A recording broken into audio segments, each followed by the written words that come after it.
सायन्सालयात आपलं सहर्ष स्वागत आहे. प्रिय शालेय विद्यार्थ्यांनो, इथे सायन्सालयात तुमच्या नीट व JEEच्या प्रवासाला सुरुवात होते.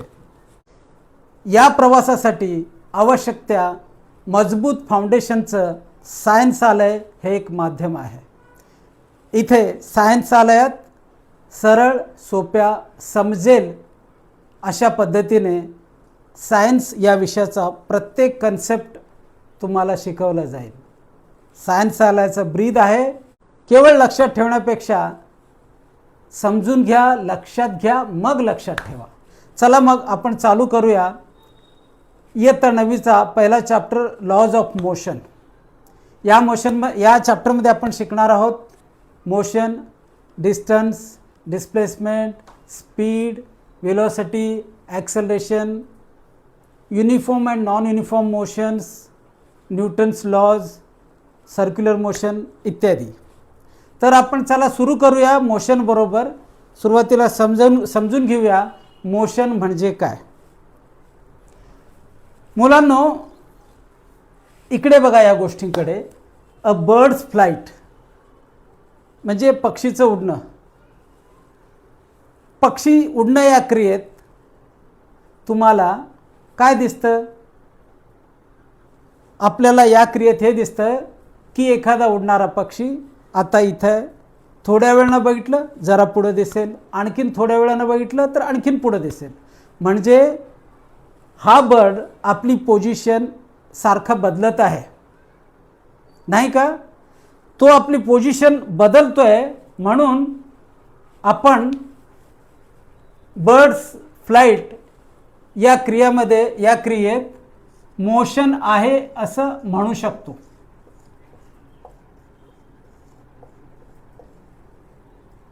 ठीक.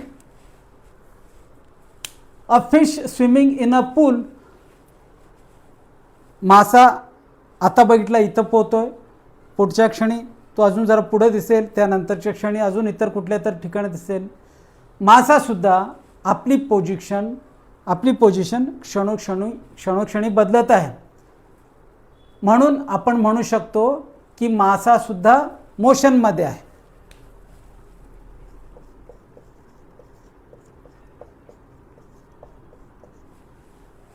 अ स्टेशनरी ट्रेन. स्टेशनरी म्हणजे थांबलेली, जी मूव्ह करत नाही, त्याला आपण स्टेशनरी म्हणतो. अ स्टेशनरी ट्रेन. ट्रेन स्टेशनवरती थांबलेलं किंवा इतरत्र कुठेतरी थांबलेले आहे. आता बघा ती तिथेच थांबलेलं आहे, थोड्या वेळाने बघा तिथेच थांबलेलं आहे, आणखीन थोड्या वेळाने बैठलो तरी ती ट्रेन तिथेच थांबलेली दिसेल. म्हणजे ही ट्रेन आपली पोझिशन बदलत नाही आहे. म्हणून आपण या स्थितीला म्हणजे स्टेशनरी ट्रेन या स्थितीमध्ये असं म्हणतो की ती ट्रेन रेस्टवरती आहे.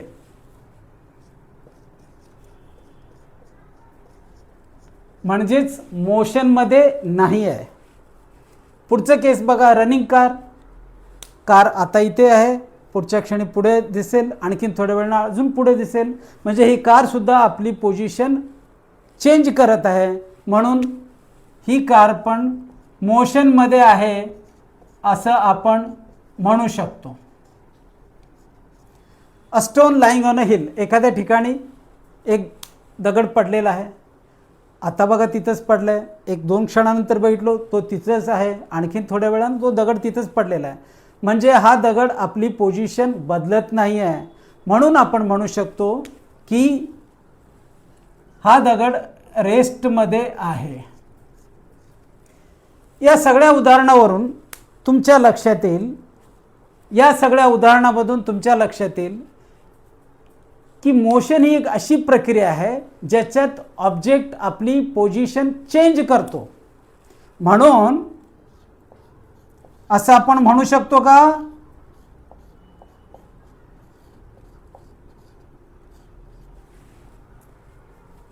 In motion an object changes its position.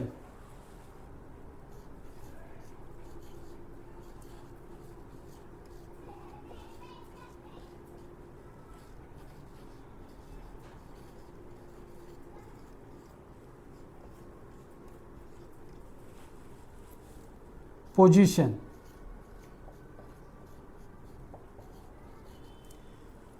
बरोबर. ठीक. पण मुलांनो, हे मोशनचं कंप्लीट डेफिनेशन नाही आहे, ही अर्धवट डेफिनेशन आहे. कंप्लीट डेफिनेशन काय आहे हे बघण्यासाठी एक पुढचं उदाहरण आपण घेऊया.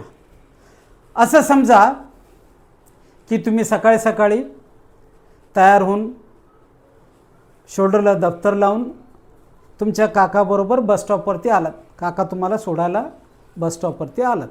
तुमच्या शाळेची बस आली, बसमध्ये तुम्ही बसलात, तुमची बस निघाली. त्यावेळेस जर कोणी तुमच्या काकाला विचारले की तुम्ही, समजा तुमचं नाव अशोक असं आहे समजूया, अशोक मोशनमध्ये आहे की रेस्टवरती आहे, असं जर कोणी तुमच्या काकांना विचारलं तर काका काय म्हणतील? अशोक तर मोशनमध्ये आहे, मी बघितलो, बस आली शाळेची, बसमध्ये बसला तो आणि बस निघून गेली. अशोक मोशनमध्ये आहे. त्याच वेळेस तुमच्या बसमध्ये तुमच्या सीटच्या मागच्या सीटवर बसलेल्या राहुलला जर कोणी विचारलं की तुम्ही म्हणजे अशोक मोशनमध्ये आहे की रेस्टवरती आहे, असं जर विचारलं तर राहुल म्हणेल हा काय इथंच बसलेला आहे, ह्याची पोझिशन बदलत नाही आहे, म्हणजे हा रेस्टवरती आहे. राहुल बोलेल अशोक रेस्टवरती आहे. एकाच वेळेस तुमचे काका म्हणतात की तुम्ही मोशनमध्ये आहात, त्याच वेळी तुमचा मित्र जो तुमच्याबरोबर सहप्रवास करतो बसमध्ये तो म्हणतो तुम्ही रेस्टवरती आहात. हे दोघंही आपापल्या ठिकाणी बरोबर आहेत. कारण मोशन एक रिलेटिव्ह कन्सेप्ट आहे. मोशन एक रिलेटिव्ह कॉन्सेप्ट आहे.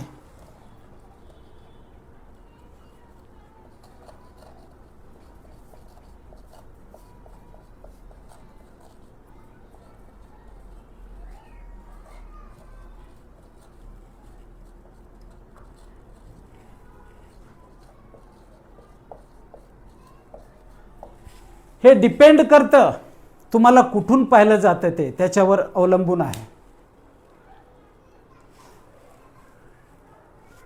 हे रिलेटिव्ह कन्सेप्ट कसं आहे अगदी व्यवस्थित समजून घेऊयात, पूर्ण लक्ष देऊन ऐका.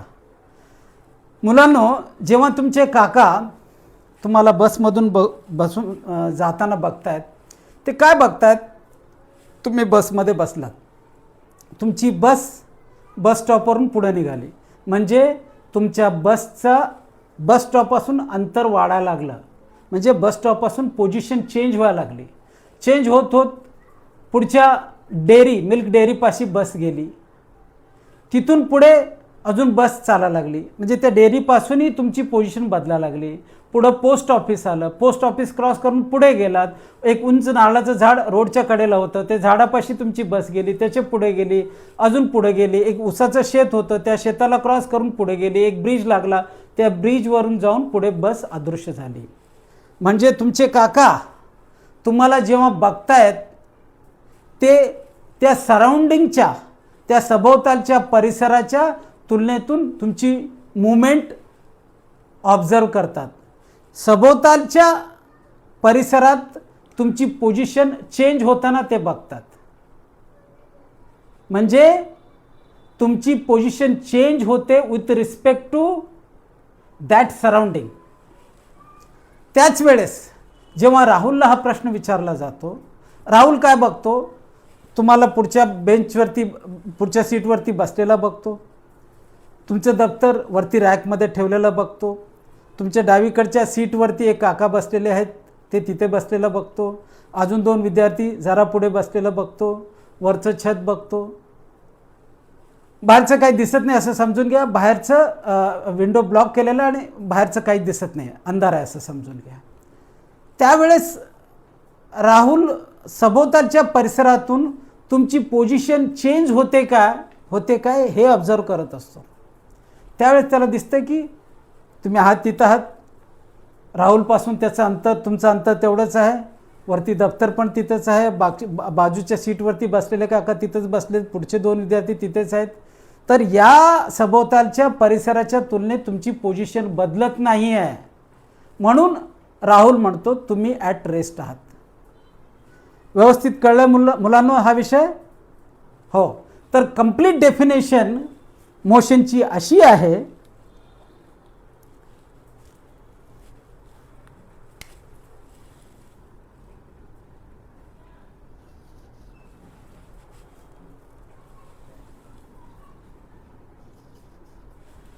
when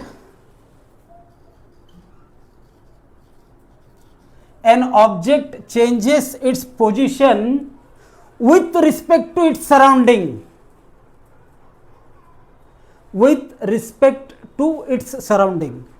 when an object changes its position with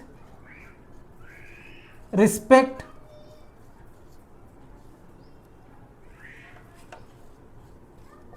to its surrounding,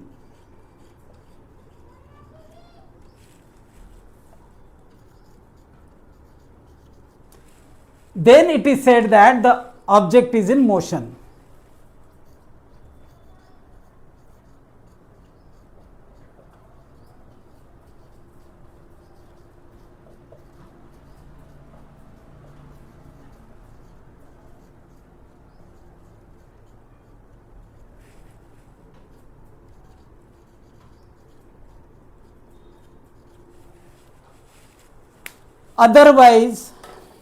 Otherwise it is at rest.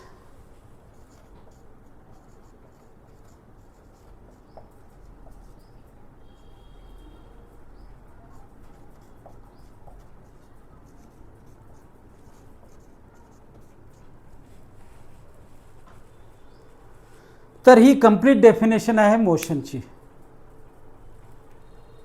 असं मी समजतो की हा विषय तुम्हाला व्यवस्थित आहे त्या पद्धतीने समजून आलेला आहे. मुलांनो, पुस्तकात दिलेल्या गोष्टी आहे तसं केवळ लक्षात ठेवून उपयोग नाही, कारण हे बेसिक कन्सेप्ट्स आहेत सायन्सचे. या गोष्टी तुम्हाला व्यवस्थित कळल्या नाही तर पुढच्या गोष्टी तुम्हाला, भविष्यातल्या गोष्टी तुम्हाला कळायला प्रचंड अवघड जात आहे. त्यामुळे 9वी पासून जवळपास सगळ्याच कन्सेप्टची सुरुवात होते. मूळ पाया असतो 9वी हा पुढच्या सायन्सचा. त्यामुळे पूर्ण लक्ष देऊन एकाग्रचित्त होऊन या गोष्टी समजून घेण्याकडे तुम्ही लोकांनी भार द्यावा असं मला वाटतंय. चला तर मुलांना आपण पुढे जाऊयात. आता बघूयात डिस्टन्स आणि डिस्प्लेसमेंट. डिस्टन्स म्हणजे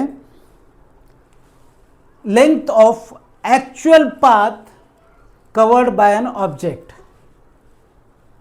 actual path covered by an object. Displacement is the shortest or minimum distance between initial point and final point. कसं ते एका उदाहरणाबरोबर बघूया. उदाहरण असं घेऊया, एक ऑब्जेक्ट पॉइंट ए पासून मूव्ह करायला चालू केलं, 4 मीटर इकडे गेला ईस्टला, हे पॉइंट बी समजूया. इथून 3 मीटर अजून नॉर्थला गेला, हे पॉइंट सी समजूया इथे. ठीक आहे, हे डिस्टन्स आहे 3 मीटर असं आपण समजूया. तर इथे डिस्टन्स काढताना डिस्टन्स काय असेल, या केसमध्ये इनिशियल पॉइंट आहे ए, फायनल पॉइंट आहे सी. हा आहे इनिशियल पॉइंट, हा आहे फायनल पॉइंट. ऑब्जेक्टनं कसं प्रवास केलं, कसं ट्रॅव्हल केला, हा अंतर आधी गेला बीला, मग बी पासून सीला. म्हणजे डिस्टन्स ट्रॅव्हल्ड बघताना the actual path covered by an object म्हणजे distance is equal to definition प्रमाणे length of actual path covered by an object. आधी A to B plus B to C, आधी ए टू बी अधिक B to C, distance between A to B plus distance between B to C. A to B किती आहे 4 metres, हा झाला 4 metres plus B to C 3 meters, total 7 meters. 7 meter हा distance झाला. या केसमध्ये displacement जर बघायचं असेल,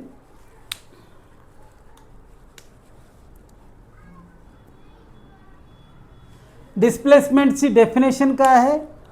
शॉर्टेस्ट डिस्टन्स और minimum distance between initial point and the final point. Shortest distance काय आहे यांच्यात? इनिशियल पॉइंट कुठला आहे? ए, फायनल पॉइंट आहे सी.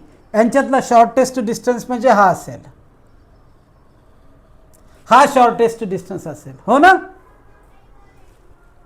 हा डिस्टन्स जो आहे तो असेल displacement. Displacement is equal to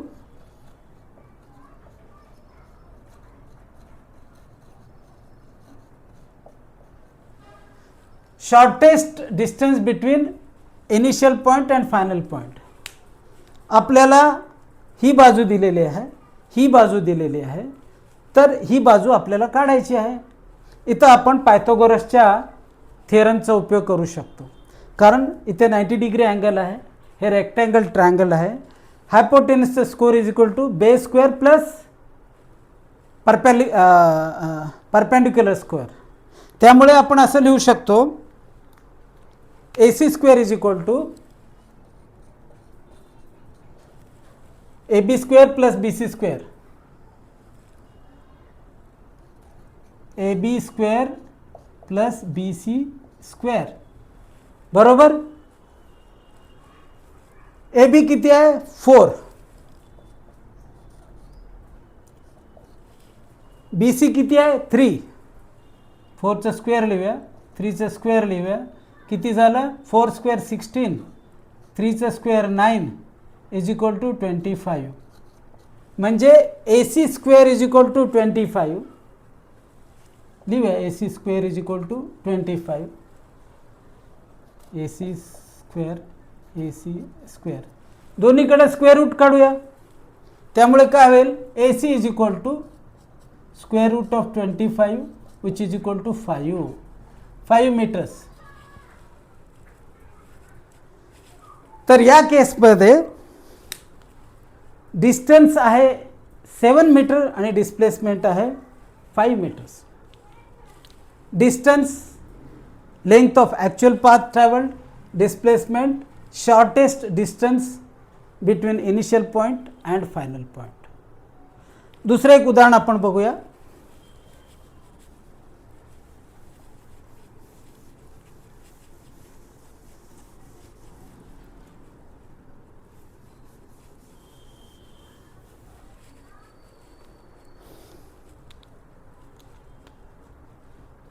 एखादा ऑब्जेक्ट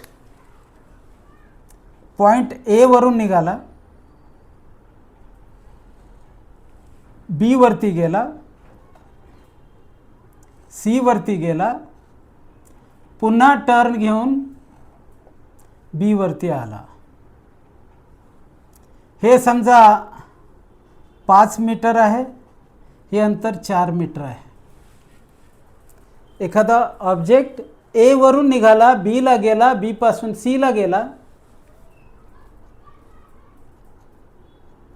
आणि सी पासून बी ला आला पुन्हा. या केसमध्ये डिस्टन्स आणि डिस्प्लेसमेंट काढा.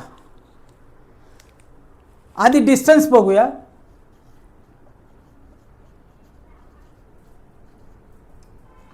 डिस्टन्स इज इक्वल टू तुम्हाला माहिती आहे length of actual path covered by an object. Actual path या ऑब्जेक्टनं काय कव्हर केलं? आधी ए पासून बी पर्यंत गेला, मग बी पासून सी पर्यंत गेला, सी पासून पुन्हा बी पर्यंत आला. म्हणजे ॲक्च्युअल पाथ काय होईल? A to B B to C, C to पुन्हा बी, बरोबर. ए टू बीचं अंतर किती आहे? 5. हा अंतर A to B 5. B to C किती आहे? +4. B to C 4. पुन्हा सी पासून बी पर्यंत आला म्हणजे बी टू सी 4 असेल तर सी टू बी पण 4च असणार आहे. +4. टोटल किती? 5 + 4 9 + 4 13 मीटर. हे काय आहे? Distance, length of actual path covered by an object. Displacement काय आहे बघूया. डिस्प्लेसमेंट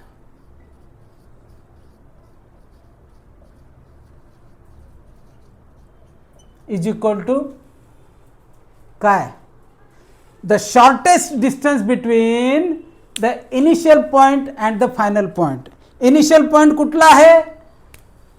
हा इनिशियल पॉइंट. फायनल पॉइंट हा फायनल पॉइंट. बी हा फायनल पॉइंट. मिनिमम डिस्टन्स और shortest distance between initial point and final point किती आहे अंतर? A to B 5 metre. 5 metre. 5 metre. Displacement तुम्ही कसं गेला, किती चालला, ह्याच्याशी डिस्प्लेसमेंटला काही देणं घेणं नाही आहे. डिस्प्लेसमेंट म्हणजे the minimum distance between the initial point and the final point. या केसमध्ये ए टू बी हे अंतर जे आहे ना, ए पासून चालू केलेलं ऑब्जेक्ट शेवटी मोशन संपताना बीवर येऊन एंड केला मोशन, म्हणून हा बी फायनल पॉईंट. ए टू बी अंतर आहे 5 मीटर आहे म्हणून डिस्प्लेसमेंट 5 मीटर्स. यापुढे दुसऱ्या प्रकारचा केस घेऊयात.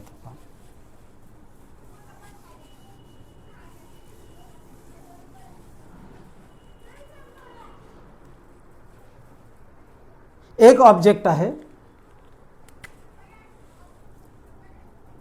तो ऑब्जेक्ट असं सर्क्युलर पाथमध्ये मूव्ह करतो. हे सर्कल आहे असं अज्युम करा. माझ्या ड्रॉइंगमध्ये गडबड असू शकते.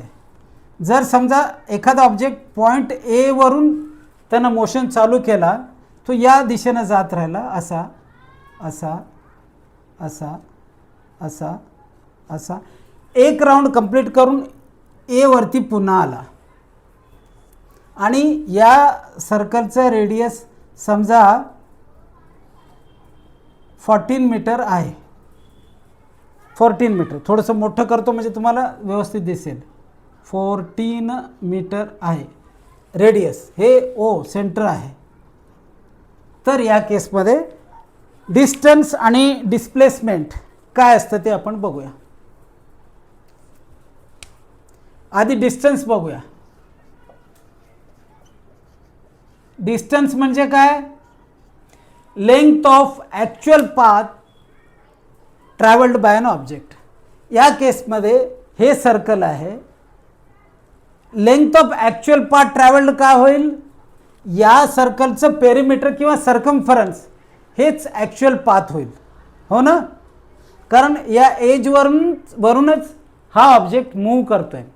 तर त्यामुळे जर आपण सर्कम्फरन्स ऑफ द सर्कल, या सर्कलचं सर्कम्फरन्स काढलो तर आपल्याला लेंथ मिळून येईल. आणि सर्कम्फरन्सचा फॉर्म्युला तुम्हाला माहितीच असेल. सर्कम्फरन्सचा formula distance is equal to length of circumference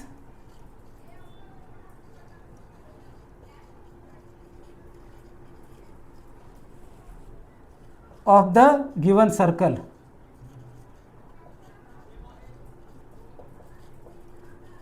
okay, या सर्कलचं सर्कम्फरन्स काढलो की आपल्याला डिस्टन्स भेटेल. सर्कम्फरन्स ऑफ सर्कल कसं काढतो आपण? त्याचा फॉर्म्युला आहे 2πr. याच्यात पाय एक कॉन्स्टंट आहे ज्याची व्हॅल्यू तुम्हाला माहितीच असेल. पाय इज इक्वल टू 22/7. और याला तुम्ही जर भागाकार केला तर 3.14 येते. ही पायची व्हॅल्यू आहे. ही व्हॅल्यू आपण इथे वापरूयात. लिहूयात आपण 2 इंटू पायच्या ठिकाणी 22/7 आणि रेडियस किती दिलेला आहे 14 मीटर. 14 मीटर रेडियस आहे. 7 1 जार 7, 7 2 जार 14. आता काय राहिले 2 इंटू 22 44 इंटू 2 88 मीटर्स. 88 मीटर्स हे डिस्टन्स आहे. आणि डिस्प्लेसमेंट काय आहे बघूया. बघा ऑब्जेक्टची जर्नी इथून चालू झाली. हा इनिशियल पॉईंट आहे. पॉईंट ए हा इनिशियल पॉईंट आहे. ऑब्जेक्ट असा निघाला गेला एक राऊंड कंप्लीट करून पुन्हा एच्या ठिकाणी चाललेला आहे. म्हणजे ज्या पॉईंटवरून ऑब्जेक्ट मोशनमध्ये गेला, मुवमेंट स्टार्ट झाली त्याची, एक राऊंड कंप्लीट झाल्यानंतर पुन्हा त्याच पॉईंटला आलेला आहे. त्यामुळे त्या एकाच पॉईंटवरती शॉर्टेस्ट किंवा मॅक्झिमम डिस्टन्स असा फरक काही असू शकत नाही. कारण तो त्याच पॉईंटवरती आलेला असतो. तिथला डिस्टन्स हा 0 असतो. कारण पॉईंट ओव्हरलॅप होत आहेत. तिथं काहीच डिस्टन्स उरलेला नसतो. त्यामुळे हा डिस्टन्स 0 असतो. कारण इनिशियल आणि फायनल पॉईंट एकच असल्यामुळे हा डिस्टन्स 0 असतो. आणि म्हणून डिस्प्लेसमेंटची व्याख्या काय आहे definition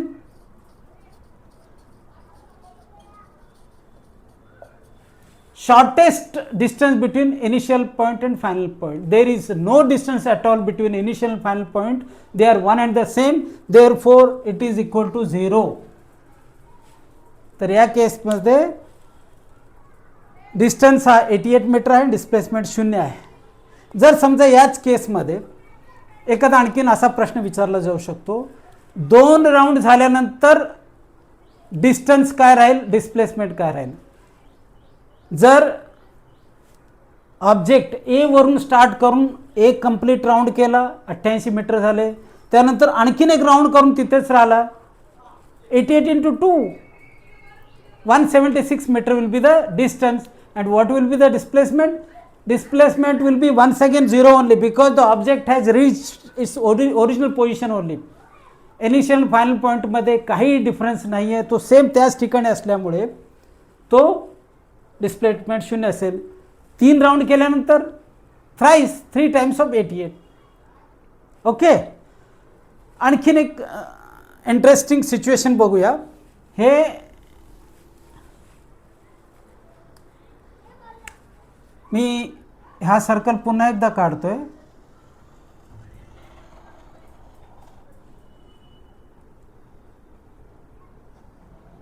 okay.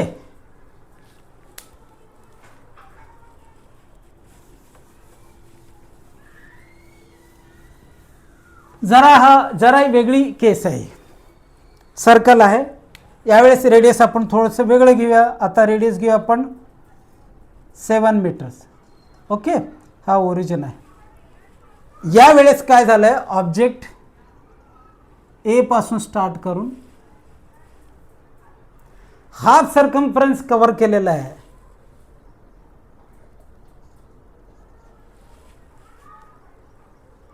Half circumference cover केलेला आहे. या सिच्युएशनमध्ये हे इनिशियल पॉइंट आहे, हे फायनल पॉइंट आहे. ओके. डिस्टन्स आणि डिस्प्लेसमेंट काढा. आता बघा डिस्टन्स आपण काढताना सर्कम्फरन्स ऑफ द सर्कल बघितला मगाशी. हे काय होणार आहे हाफ रिव्होल्यूशन होणार आहे. Half revolution in case of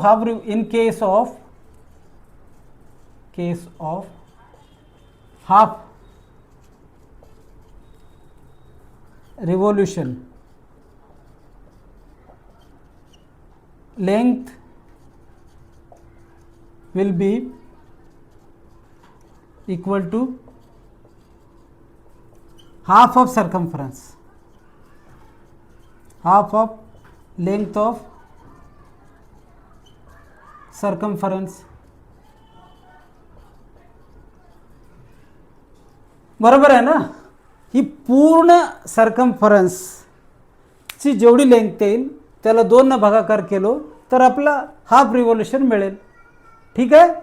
तर हाफ सर्कल कंप्लीट केलेलं असताना आपल्याला सर्कम्फरन्स काढून त्यांना 2 भागाकार करायचं. या केसमध्ये बघूया 2 डिवाइड करायचं.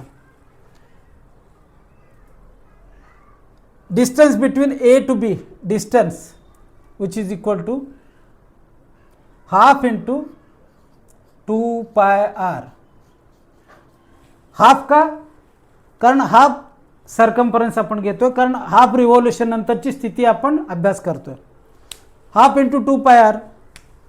या 2 बरोबर हे 2 गेले, केवळ उरलं पाय आणि आर.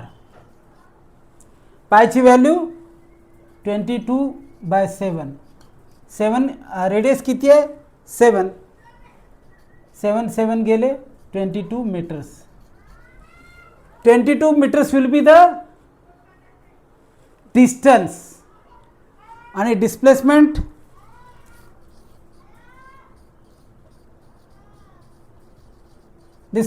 काय असेल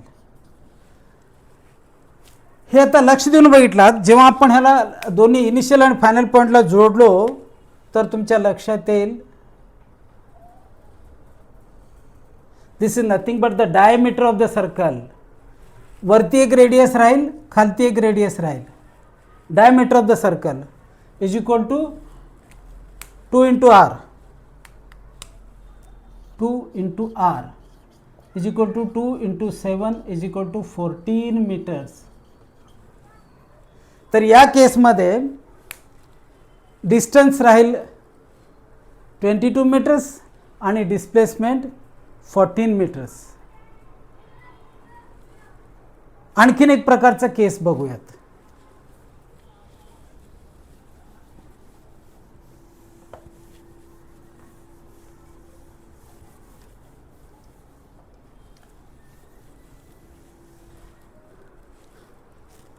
समजा एखादा ऑब्जेक्ट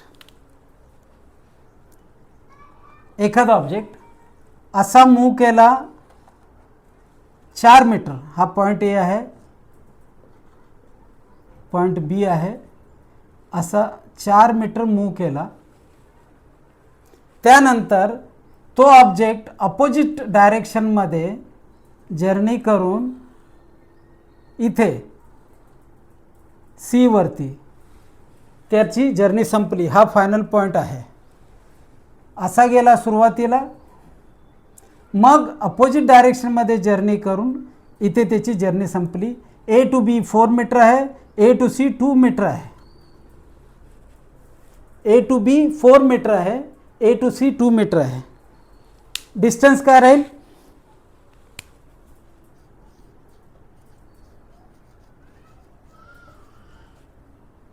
काय डेफिनेशन डिस्टन्सची? The length of actual path covered by the object. Object हा इनिशियल पॉइंट आहे. कुठला? ए हा इनिशियल पॉइंट आहे, इनिशियल पॉइंट. सी हा फायनल पॉइंट आहे, फायनल पॉइंट. इथून जर्नी चालू केलं ऑब्जेक्टनं, बी पर्यंत गेला, बी पासून पुन्हा ए पर्यंत येऊन सी ला गेला. डिस्टन्स काढताना काय करावं लागेल आपल्याला? ए टू बीचं अंतर, बी टू एचं अंतर आणि ए टू सीचं अंतर बघावं लागेल. ए टू बी किती आहे? A to B 4 metre. B to A पुन्हा 4 metre. A to C 2 metre. Total किती? 4 + 4 8 + 2 10 मीटर.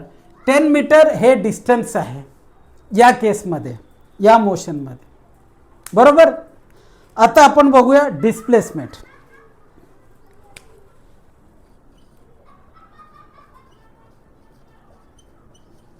डिस्प्लेसमेंटची डेफिनेशन काय आहे? The shortest distance between initial point and final point. काय अंतर आहे इनिशियल पॉइंट आणि फायनल पॉइंटमध्ये? 2 मीटर. मुलांनो, जर तुम्ही केवळ 2 मीटर लिहाल तर हे उत्तर चुकलेलं असेल. का? कारण इथं डायरेक्शन मॅटर करतं. डिस्प्लेसमेंटमध्ये डायरेक्शन हे अतिशय महत्त्वाचं आहे. इथून ए मधून प्रवास जेव्हा चालू झाला ऑब्जेक्टचा, तो या दिशेने चालू झाला, म्हणजे ही दिशा प्लस पॉझिटिव्ह धरली जाते. प्रत्यक्षात जेव्हा प्रवास संपला किंवा त्याची जर्नी संपली तर तो इथे लँड केला, म्हणजे तो ओरिजिन पासून, हे ओरिजिन आहे, ओरिजिन आहे, ओरिजिनच्या अपोजिट डायरेक्शनमध्ये त्याची जर्नी कंप्लीट झाली. त्यामुळे ह्याला केवळ 2 मीटर न म्हणता -2 मीटर म्हटलं जातं. समजा -2 न म्हणता फक्त 2 मीटर म्हणलं तर आपण इथे कुठेतरी त्याला अज्युम करू ना, ए आणि बीच्या मध्ये अज्युम करू, जे की चुकीचं आहे. कारण डिस्प्लेसमेंट हे एक्झॅक्ट लोकेशन सांगतं डायरेक्शन बरोबर, किती मीटर अंतरावर कुठल्या दिशेला. जर 2 मीटर मी म्हणलो तर सहजपणे ए आणि बीच्या मध्ये सेंटरला आहे असं आपण कन्क्लूड करू शकतो, पण ती परिस्थिती नाही आहे. तो उलट या बाजूला आहे, ओरिजिनच्या अपोजिट डायरेक्शनमध्ये आहे, म्हणून त्याला -2 मीटर डिस्प्लेसमेंट असं लिहिलं जातं. आता या सगळ्या एक्झाम्पलवरून तुमच्या लक्षात आलं असेल की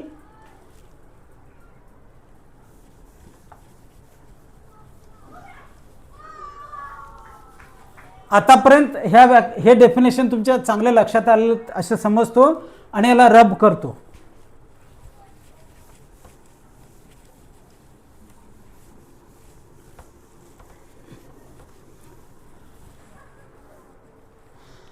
पुढे जाण्याआधी एक गोष्ट आणखीन स्पष्ट करू इच्छितो मी.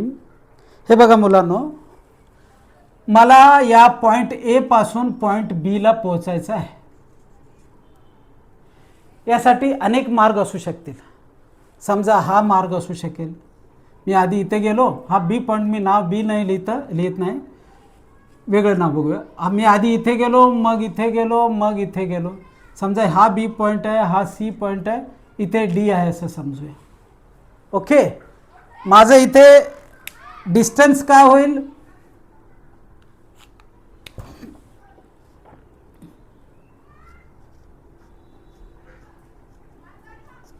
डिस्टन्स काय होईल, A to B, A to B, B to C, C to D, हे जे काय अंतर असेल, हा असं जर्नी, याला आपण डिस्टन्स म्हणू. डिस्प्लेसमेंट काय असणार आहे, displacement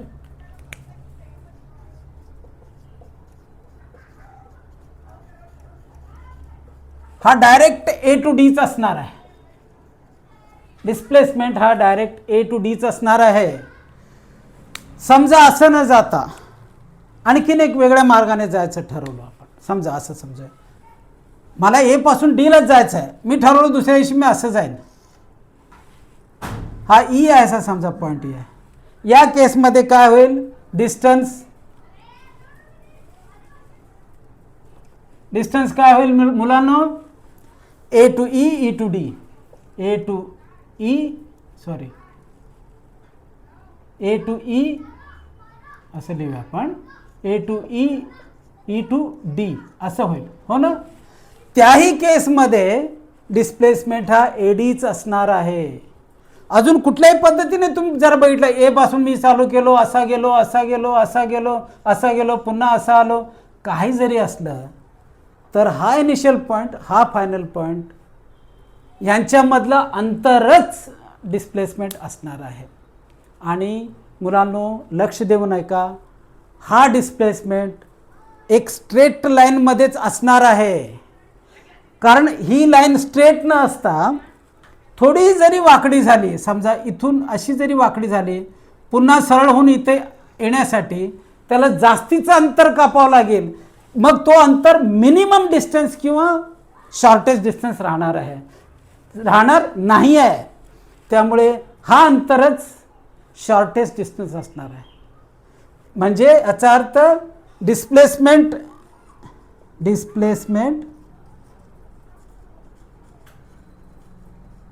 will always be in a straight line, will always be in a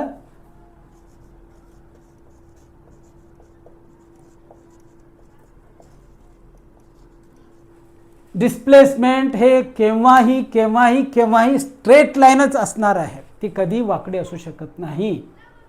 आणखीन एक गोष्ट, माझा हा इनिशियल पॉइंट आहे ए, माझा हा फायनल पॉइंट आहे डी. मला डिस्प्लेसमेंट शोधताना मला डायरेक्शन शोधावं लागेल. हा डी कुठे आहे बघावं लागेल. इकडे असेल तर इकडे जावं लागेल, इकडे असेल मी बघणार आधी असं करत करत डी इथे आहे, माझा ए इथे आहे. ए पासून डी मध्येच करेक्ट एक लाईन जेव्हा मी काढेन तेव्हाच मला डिस्प्लेसमेंट होईल. म्हणजे कुठल्या दिशेत मला लाईन ड्रॉ करायची हे पण महत्त्वाचं आहे, ही दिशा पण ठरवायचं महत्त्वाचं आहे. म्हणजे डायरेक्शन डिस्प्लेसमेंट बरोबर नेहमी जुळलेलं असतं. Without telling direction you can not tell displacement. Displacement is always in a particular direction,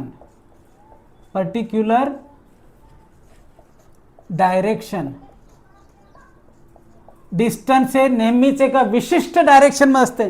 तुम्ही हे जी डायरेक्शन सोडून जरा जरी डायरेक्शन बदललात तर तुम्ही इथे येऊ शकत नाहीत, वेगळ्या डायरेक्शनमध्ये जाल. मग तिथून पुन्हा जर तुम्ही मूळ डायरेक्शनकडे जायला लागलं तर ती स्ट्रेट लाईन राहणार नाही आहे, तिथे अँगल येईल. त्यामुळे या दोन गोष्टी सतत असतात डिस्प्लेसमेंटमध्ये. एक तर ती स्ट्रेट लाईन असते, दुसरं त्याच्यात डायरेक्शन असोसिएटेड असते. मुलांनो, ज्या क्वांटिटीमध्ये डायरेक्शन असते त्याला आपण काय म्हणतो? ज्या क्वांटिटीमध्ये डायरेक्शन असते त्याला आपण वेक्टर क्वांटिटी म्हणतो. ज्या क्वांटिटीमध्ये डायरेक्शन असते त्याला आपण वेक्टर क्वांटिटी म्हणतो. Displacement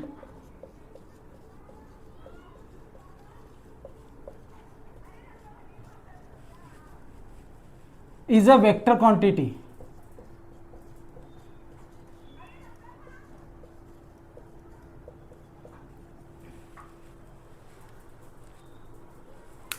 It tells us about direction also along with magnitude. Vector quantity has magnitude and direction both. Displacement मध्ये किती अंतरावर आणि कुठल्या दिशेने फायनल पॉइंट आहे किंवा मोमेंट किंवा मोशन झालेले हे सांगितलं जातं. म्हणून डिस्प्लेसमेंट ही वेक्टर क्वांटिटी आहे. Wear as distance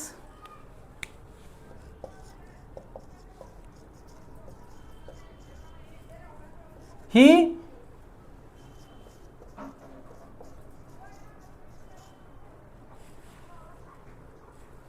scalar quantity आहे. फक्त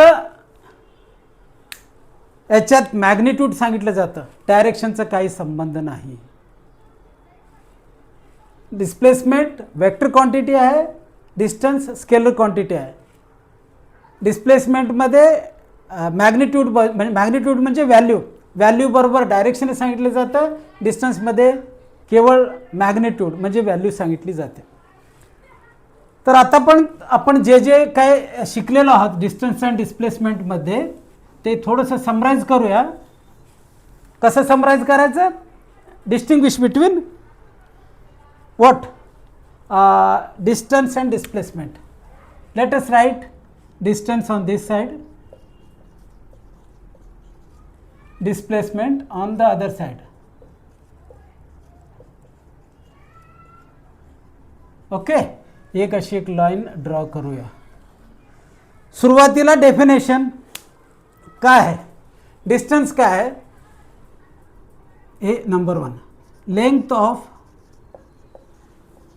ॲक्च्युअल पाथ कवर्ड. इकडे काय आहे? Shortest distance distance between the initial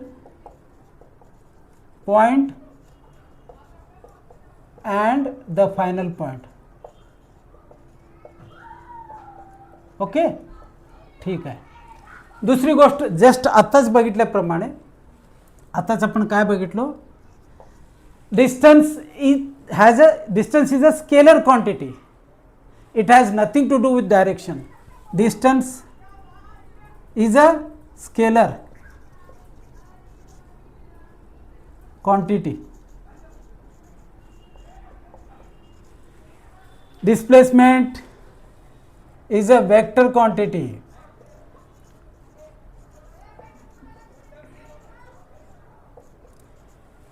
Displacement tells us about magnitude and direction as well. Third point, बरीच एक्झाम्पल घेऊन आपण बघितलो, त्याच्यात हे दिसून आलं की हा 1, हा 2, हा 3. Displacement can be positive. बघितलो आपण, डिस्प्लेसमेंट पॉझिटिव्ह येऊ शकतो, 0 येऊ शकतो. त्या सर्कलच्या केसमध्ये बघितलात तुम्ही. किंवा एखादा केस असं समजूया, एखादा ऑब्जेक्ट असं 50 मीटर गेला, ए पासून बी 50 मीटर गेला, पुन्हा बी पासून एला 50 मीटर आला. या केसमध्ये डिस्टन्स काय असणार आहे, A to B 50 meter plus 50 meter, 100 meter will be the distance. Displacement will काय राहणार आहे, ऑब्जेक्ट जिथून चालू केला जर्नी तिथंच पुन्हा येऊन थांबला. म्हणजे इनिशियल पॉईंट आणि फायनल पॉईंटमध्ये काहीच अंतर नाही, तोच इनिशियल पॉईंट तोच फायनल पॉईंट. डिस्प्लेसमेंट 0. म्हणजे आपण असं म्हणतोय की डिस्प्लेसमेंट कॅन बी पॉझिटिव्ह. पॉझिटिव्हची बरीच उदाहरणं बघितलं. Can be positive, can be 0, can be negative also. आपण ते -2 मीटरचं एक्झाम्पल बघितलं ना. Displacement can be negative also, wear as in case of distance can never be negative, can never be negative. एकदा journey चालू झाली, एकदा एखादा ऑब्जेक्ट मोशनमध्ये आला म्हणजे तो डिस्टन्स पॉझिटिव्हच असणार आहे. भले खूप मोठा डिस्टन्स असेल किंवा खूप छोटा डिस्टन्स असेल, पण तो पॉझिटिव्हच असणार आहे, कधीही निगेटिव्ह असू शकत नाही. जर एखादा ऑब्जेक्ट स्ट्रेट लाईनमध्ये जात असेल तर त्याचं डिस्टन्स आणि डिस्प्लेसमेंट सेम असतो त्या केसमध्ये. ठीक आहे. तर या प्रकारे आपण समराईज करतो डिस्टन्स डिस्प्लेसमेंट. मुलांना लक्षात घ्या, ह्या फिजिकल क्वांटिटीज अतिशय महत्त्वाच्या आहेत. याच्यानंतरच पुढं प्रचंड अशा मोठ्या प्रमाणाचं फिजिक्स तुम्हाला शिकायचं आहे. या मूळ गोष्टी जर तुम्हाला या गोष्टींची कल्पना करता येत नसेल तर पुढच्या गोष्टी समजणं अवघड आहे. या गोष्टी फील करा. डिस्टन्स म्हणजे काय, डिस्प्लेसमेंट म्हणजे काय. डिस्प्लेसमेंट म्हणता क्षणी तुमच्या लक्षात यायला पाहिजे की याच्याबरोबर डायरेक्शन आहे, हे स्ट्रेट लाईन आहे, शॉर्टेस्ट डिस्टन्स आहे 2 पॉईंटमधला, आणि हे पॉझिटिव्ह पण असू शकतो, निगेटिव्ह पण असू शकतो, 0 पण असू शकतो. या गोष्टी तुम्हाला तत्काळ तुमच्या ब्रेनमध्ये यायला पाहिजेत. त्या पद्धतीने आपण सायन्स शिकूया. प्रत्येक कन्सेप्ट असं डीपमध्ये जाऊन शिकण्याचा प्रयत्न करूया. या संदर्भात तुम्हाला काय प्रश्न विचारायचे असतील तुम्ही मेसेज करून विचारू शकता. आजचा क्लास तुम्हाला आवडला, गोष्टी समजून आल्या तर तुम्ही चर्चा करा तुमच्या पालकांशी, शिक्षकांशी, मित्रांशी. या यूट्यूब चॅनलबद्दल तुमच्या मित्राकडे बोला. आणि हो, एक गोष्ट लक्षात ठेवा, याच्या ज्या ज्या काय गोष्टी कळलेल्या असतील तुम्हाला असं वाटत असेल, मित्राबरोबर चर्चा करा. त्यांना असेच या प्रकारचे प्रश्न विचारा, त्यांच्याकडून उत्तर घ्या किंवा त्यांना प्रश्न विचारायला लावा. या प्रकारची चर्चा करत राहिलं तर तुमच्या ज्ञानात वृद्धी होईल. ठीक आहे. पुढच्या भागात आपण या पुढचं टॉपिक म्हणजे स्पीड आणि व्हेलॉसिटी बघूयात. पुन्हा भेटूयात पुढच्या भागात. टाटा.